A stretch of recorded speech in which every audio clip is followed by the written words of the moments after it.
For all the honeys in the Hyundai, for all my dreams, you know it's alright.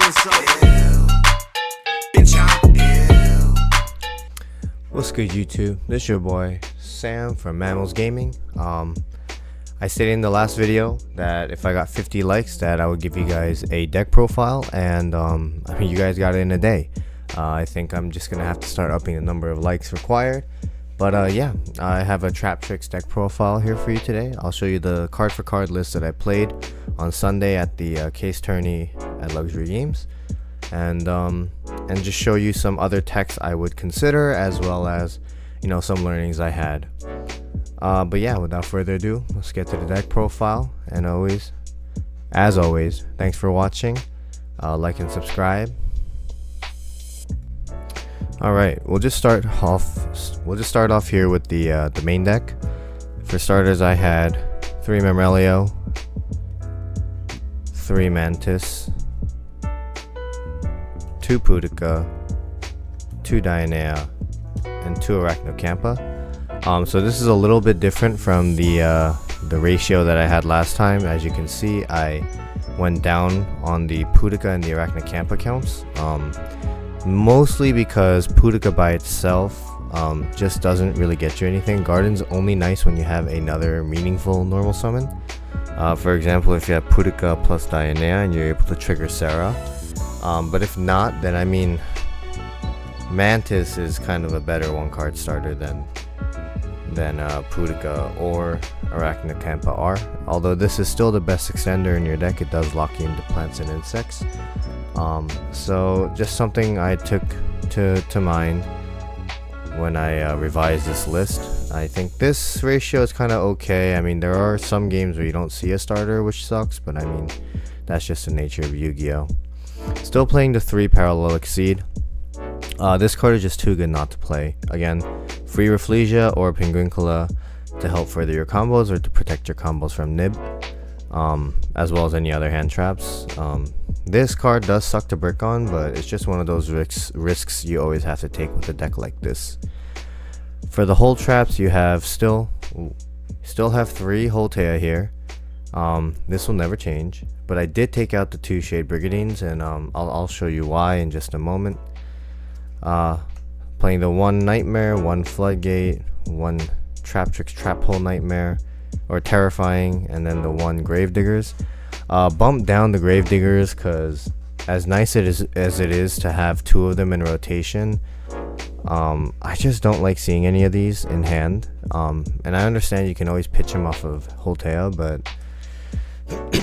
I don't know. Personally, I just never felt like it was worth it to run, and I never really had the second one come up too often, whereas I would brick on it more often than not. For spells, I had the 1 Pot of Prosperity and the Field Spell and the Trap Tantalizing Tune. Now this and Prosperity do clash, but they're both one of, so the chances of you seeing both in your opening hand are fairly low. And this just helps you see your non-engine, as well as, you know, if you don't have a way to really get your combo started, this is a good way to do so. And also in other circumstances where you have, like, if you have a Holtea, extra copy of Holtea, just to pitch it, get it into the yard, and get +1, it's pretty nice, because Holtea will always bring something back. Now for non-engine, we're playing 3 Shifter. I mentioned previously in my last profile that Droll was kind of just there in place of Shifter. This card is just the best card in the game. I think there's no world where this isn't worth playing. Anytime you resolve this, it's pretty much like a win button. So, as evil as it might be, there's really no reason not to play it. To go along with that, we have 3 Ash, 3 Nib, 3 Imperm, and then the 3 Evenleys. Evenly was still great. I did want to cut this down to 2 because I felt like Nib was never enough, whereas Evenly had a little bit more value than a Nib would. And so in that situation, I think I would rather play Evenly over this, and then, you know, Ash and Perm are just the best hand traps in the game, so, well, minus this one. But yeah, that was the non-engine count. So clearly I just went a little bit more heavy on the non-engine, and I stuck to exactly 40. Before I was playing 41, and like I said, if you're gonna play shifter, you need to play 40 on the dot, or else your chances of seeing shifter go down. And I mean, if you have a card that's an auto win button, you better maximize your chances of seeing it. For extra deck, we still playing the 3 Sarahs. I don't think this would change. You could bump this down to 2, but it's not really that make or break. Playing the 1 SP, and then the 1 Adipus. SP Little Knight I actually found myself going into quite often. Just Sarah being the link fodder that you need to go up into the SP for the banish effect. It's just too good not to have. Honestly, there is a world where you play 2 of this, because you do go through it pretty quickly. And then you have 2 Penguincula. I don't know what to say. It's just a Rhoda. Trigger Sarah. The attach effect is really good. 2 Rafflesia. I definitely found myself not going into the second Rafflesia very often, so this one I'll show you what I would take it out for, but this one will probably go. The 1 Allomeris, another just grind game pick again. And then I put in the Cowboy, Redoer, Dweller, and Baguska for the rank 4s. Cowboy is a necessary evil. Redoer is still one of the best generic rank 4s you can go into. And Dweller, was kind of a meta call. If you don't see shifter, Dweller does kind of just as good of a job. And then Baguska just for if you get, some kind of awkward board where you feel like you need to put Baguska to last a turn and then reset the momentum. The 1 Zeus, I hardly ever went into this card, and I don't feel like I ever will. This is a 15th card. Again, still a necessary evil. Zeus on board, even if you never activate it, is still so oppressive. It can just win you the game outright. Although I feel like I was always hesitant to go into Zeus's effect. So I don't know. I just don't like Zeus that much. Now for side deck, a little different from last time. I'm playing 3 Bestials. I think Bestials are some of the best hand traps you can have. I always loved resolving a Bestial. Although there were a lot of clunky hands, as you saw in the video, where I only drew Bestials. And while it does give you the body on board, what's unfortunate about playing Bestials in a deck like this is that you don't have too many generic links that you can link them off into, and I don't play any rank 6s. So, I mean, as nice as they are, they kind of ended up just staying there and not doing that much.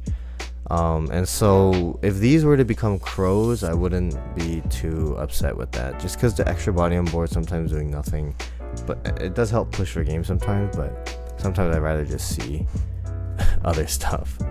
The 2 Cosmics and the 1 Duster, these were Lightning Storms before, and like I said, when you're playing more serious events, you want to cover more bases. The Cosmics are better, and I was pretty happy with this. I never saw the Duster, but I mean, you could go months without seeing that card, even if it's always in your side. It's just a one of. The 3 Dark Rulers, again, I didn't really see these too much, but always a good card, nothing much to say. And then the trap lineup, I actually did end up going with the Traptrix option. Again, I did not have DDGs, so I subbed them for Ice Dragon's Prisons, which are still very good. I never actually sided these. I think D-Barrier is always the generic one that you're going to go into more often than something like IDP, but I figured, since I'm not playing DDG, different dimension grounds, I felt like this would be a good generic option to have as well. And I mean, I was never proven right or wrong, but I do love IDP as a card, so it performed alright, I guess. But yeah, that's the profile.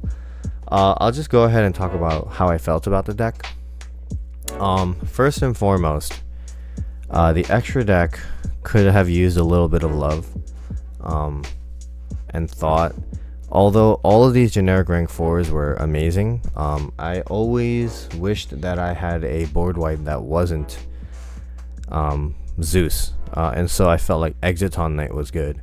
And on top of that, because Exiton Knight is a light fiend, I also thought, you know what, why don't we also try to play Fiendsmith in this, and then you can make a Caesar, yada yada yada. You can go into a Desiree. In my mind, it was like, oh, this could be so good. But then I realized this is already a Caesar for free within archetype that triggers Sarah. And so for me to go through a whole line combo, go put out like 5 to 6 slots in my extra deck to do that, it felt kind of unnecessary. If I were to play Exiton Knight, I would probably take out the Alamaris, because Alamaris, while it is a very good card, is very much so for the super grind game, whereas like Penguincula is more for the mid game and the early game. And generally, with the game being so fast, you don't really get to see a super long grind game anymore.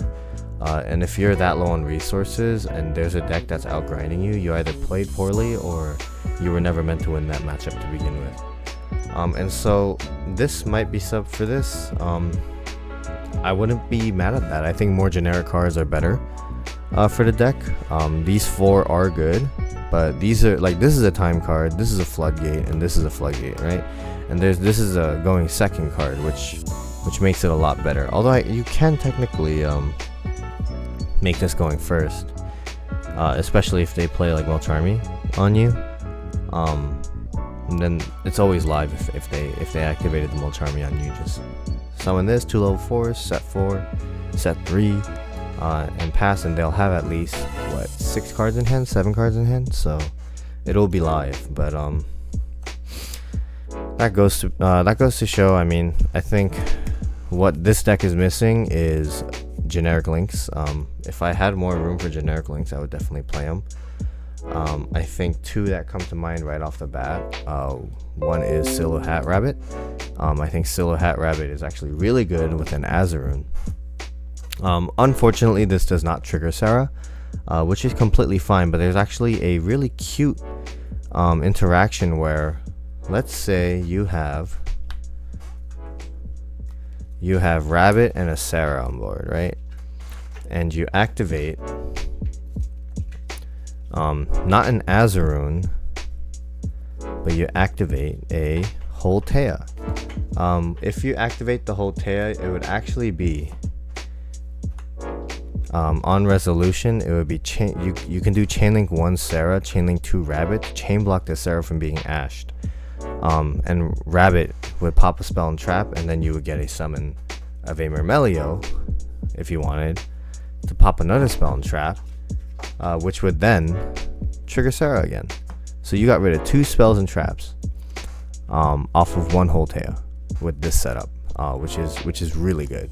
So there's always that, option. I'm kind of upset I didn't think about this in time, because if I had thought about this in time for the tournament, I would have had no problem utilizing these Bystials in my side deck, right? Because there was a point where I had these 2 on board and they weren't doing anything, right? And so I had left these up on board when, if I had played Silhouette Rabbit, I could have linked these off, Juroswarm sent 1, and gotten myself an Azaroon as a Solemn Strike. And at that point, I didn't have access to Traptrix cards, so this would have been like a pseudo Rafflesia, right? Just being able to Solemn Strike and then also pop a spell and trap. I wish I played it. I'm kind of upset I didn't. But this probably, if I were to play this deck again, which I'm not sure, these would probably go in. And then finally, the last thing I have to say about this deck,